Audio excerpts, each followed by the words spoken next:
All right, welcome into the Lantern Sports Wednesday wrap-up. Myself, Stephen Kishpaugh, and Jacob Benge are here at the Woody Hayes Athletic Center on the practice field. Just wrapped up the weekly availabilities with select players. We heard from Lathan Ransom, Emeka Egbuka, Donovan Jackson, DeJuan Jones, among others. So, Jacob, what was some of the things that caught your eye in what was said tonight? Yeah, absolutely. You mentioned Emeka Egbuka, and among the first questions asked of him were, what was it like returning that punt for a touchdown, but ultimately got called back due to penalty, and he said, I just got to do my job selling the route, finding my open holes, and, getting right through that lane like he did. And, the penalties are one thing, and he talked about how Ohio State's offense and overall in general as well just has to clean up the penalties.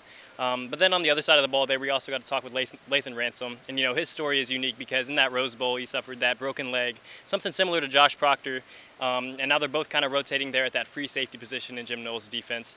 He just talked about how this year's Lathan Ransom is different than last year's Lathan Ransom just in terms of mindset, because he's reading that pre-snap, not coverage, but, just that read there. He's finding his man, he's dropping back, and then he's flying to the ball that, Perry Eliano has helped him with, the new safeties coach back there. And then under Jim Knowles' defense, it's allowing the Buckeyes to fly around on defense. No turnovers yet, but they're coming, he said.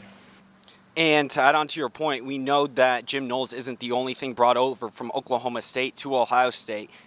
Graduate safety Tanner McAllister also talked to the media today.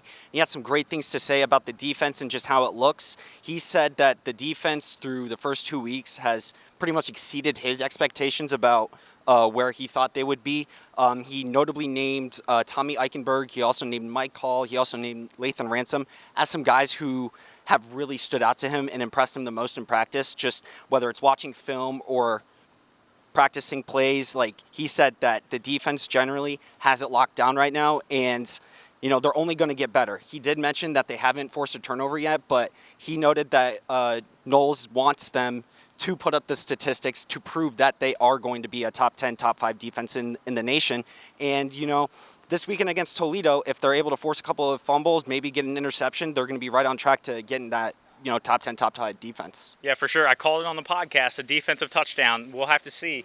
Until then, though, Ohio State's defense, they're holding opponents to 11 points per game. So that'll be something to watch here in the coming weeks, especially with Big Ten play on the forefront. So, it'll be really interesting to see allowing 10 points to then number 5 Notre Dame, and then 12 points a week ago to Arkansas State, how this team will really start to play a little bit more team defense, start creating those turnovers. And Jim Knowles talked about it yesterday, about how he's focused more on getting a stop as opposed to necessarily a turnover. He said getting a tackle for loss, getting off the field on third down, forcing a team to a field goal after letting them drive down the field and get into field goal range and in the red zone, that's considered a stop, and he's taking those as wins right now. So, once this defense starts to create some turnovers and get the ball back to their offense, something Ryan Day really liked, especially in the second half against Arkansas State, to flip 14-point advantage in the Buckeyes' favor.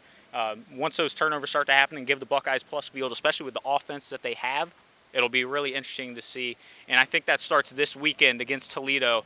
The Buckeyes take on the Rockets under the lights, 7 p.m. at Ohio Stadium. We'll be there with the coverage. Stephen Kishpaugh and Jacob Benge on the stories. They'll have you covered with the game recap as well as a couple sidebars. Myself and Gabe Burgraff will have you covered with the highlight video and the post-game analysis afterwards. So until then, be on the lookout for our preview show, and take care.